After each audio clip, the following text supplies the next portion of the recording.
Welcome to Houston Real Estate Radio. I'm your host, Shannon Register, and every week we bring you news and information hopefully you can use on your real estate transactions.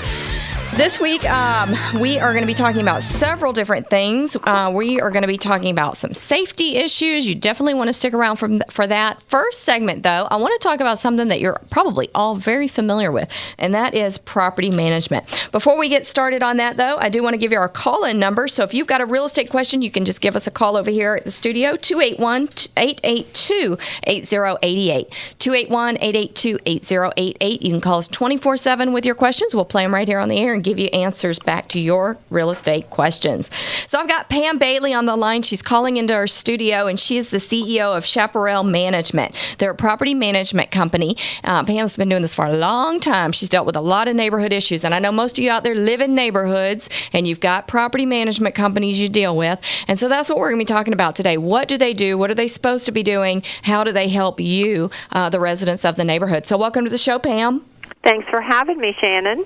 So I know you guys are busy over there at Chaparell. You have a lot going on. Tell me this. How should homeowners associations, which are made up of your board members from your community, how should they be choosing a management company for the neighborhood?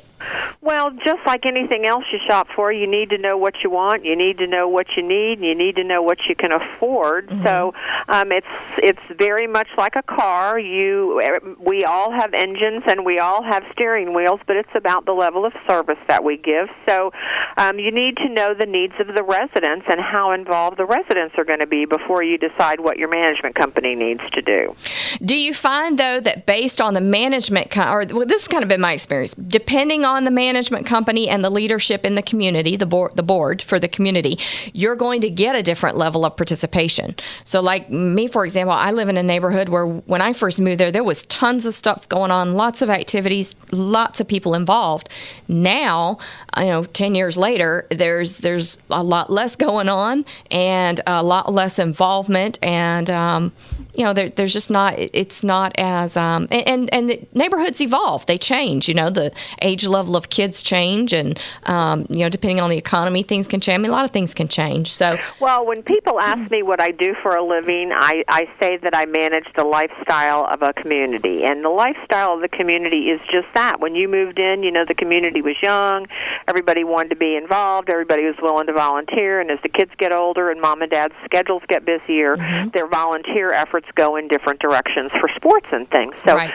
Sometimes the community suffers, and so what you have to watch for is those people that want to run for the board of directors and make sure, if you're a resident and a homeowner, that you make sure those people that are representing you represent the needs of your community and what you want to see your community do, and that they don't have some single purpose agenda.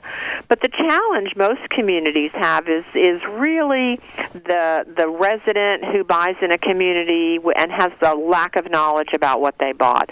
They don't know who governs the association. They don't understand what their responsibilities are. They don't understand what the assessments are for. So they don't want to get involved, and they really don't understand that they've moved into a community association. And so for that, management companies are really essential in the education and leadership of the community mm-hmm. to make sure, okay, you don't want to volunteer, but you have some responsibilities to the association, and we have responsibilities to you as a homeowner. So what are the services that an HOA should be providing to a community? Well, it depends on the governing documents for the association. So when the community is dirt and the developer says, "Okay, I'm going to make this a neighborhood," he dictates what those services are in those governing documents. So it can be anything from operating the amenities area, which might include a pool and tennis courts. In some communities, it's a golf course and an equestrian center. It might include lakes. Just depends on what the amenities are. But the really important component of an association is the deed restrictions. And the deed restrictions in the unincorporated areas of the counties are the only protection that people have for their property values. So, you're going to do right, but how do we protect you from the guy next door who wants to turn his trailer upside down in his front yard and, be the Duck Dynasty guy. Right. So let me ask you about this, though, because most of the neighborhoods, I sell real estate. I deal with a lot of different neighborhoods. Most of them have a management company over the HOA board or a company who's managing all of that for the board. Do you think it's a good idea to ever have an HOA managing the community themselves, or do you think they always should have a management company? Does it just depend on who the residents are and what kind of lifestyle they want to have? Well, it depends a lot on the size of the community. Tiny little communities don't have a lot of revenue, so they don't have the ability to have professional services. Mm-hmm. But, self-serving as this is going to sound, I believe that every association needs to have professional management. Mm-hmm. There are many, many chapters of the Texas Property Code that affect associations. Yes, there are. In 2011, the legislature had 140 bills that affected HOAs. Yep. And so, the average volunteer isn't going to be able to keep up with all that. That's right. So when you bring professionalism to the table, just like when you hire your attorney or your CPA to help your association, mm-hmm. the management company will help make sure that the board makes good, informed, educated decisions. And just for clarification, management company is absolutely not over the board. Management company is just one of the team members in the management team for that community. It's the board, it's the management company, and it's all the residents working together to make that community a community. Well, what happens when you have a board member that should not be a board member? I know that makes your job tough, and you're trying to bring that level of professionalism. You're trying to give them good advice. And they don't listen. They have no experience being on a board. They're a retired wherever they came from, retired mailman, whatever they did, they weren't in a leadership position, and now they're in this position, and they don't know how to lead, they don't know how to take care of things, they don't know where to get resources from. What do you do when that happens? Because they could be in a 2-year term. Well, they could be in a 5-year term, but one of the key components of our operation is education. So we do board member training, where the board members find they have to attend training about what their role entails. Mm-hmm. We do continuing education with our board members so that when the legislature passed 19 new laws that affected HOAs, we set all the boards down and had an education opportunity for everybody to understand their role. So much of what we do is about education. But, you always, and I have to say, we have more than 70 associations and have been around since 1985. Mm-hmm. You do get a board member who has no business being a board member, but generally 1 out of 5 or 1 out of 7, the other board members make sure that board member, gets the education and understands the limitations of their role. Well, the worst thing is when you have 2 of them that are uneducated and can't and don't work well with the others. So now you've got, the board is divided. That's hard. That's very hard. Well, anytime you're dealing with people, you run the risk of challenging personalities, and so that's why professional leadership is so important, because we're skilled in helping those people get to the resolution and making mm-hmm. sure that there aren't any single-purpose agendas going on. And the bottom line is, if the people in the neighborhood are getting their needs met, they're not going to be calling and bothering you, right? If the people in the neighborhood are happy, the world is happy. That's right. That's exactly right. So that to me, that's why I don't understand when there are boards out there who are not working for the people in the neighborhood.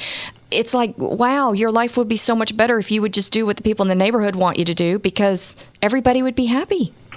So boards really are just a microcosm of the community, and most of the time the boards are elected to serve a need for the community. And sometimes you get a board member who, gets on the board with a single-purpose agenda, but quickly sees that there's very little discretionary spending for an association. Most of the expenses are mandated by the governing documents, and so they usually burn themselves out pretty quickly, and you end up generally with a board of, my experience, a board of really caring individuals who work for the good of the community. Yeah, well, that's good. I'm glad that's the overall experience. I'm glad that's what most people have. That's good.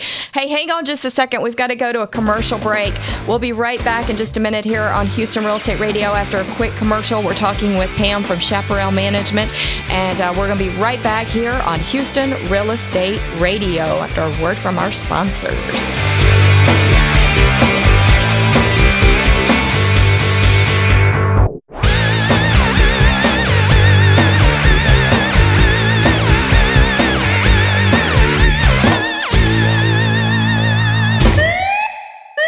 Hey, I have a question for you. Just how hot is your garage in the summer?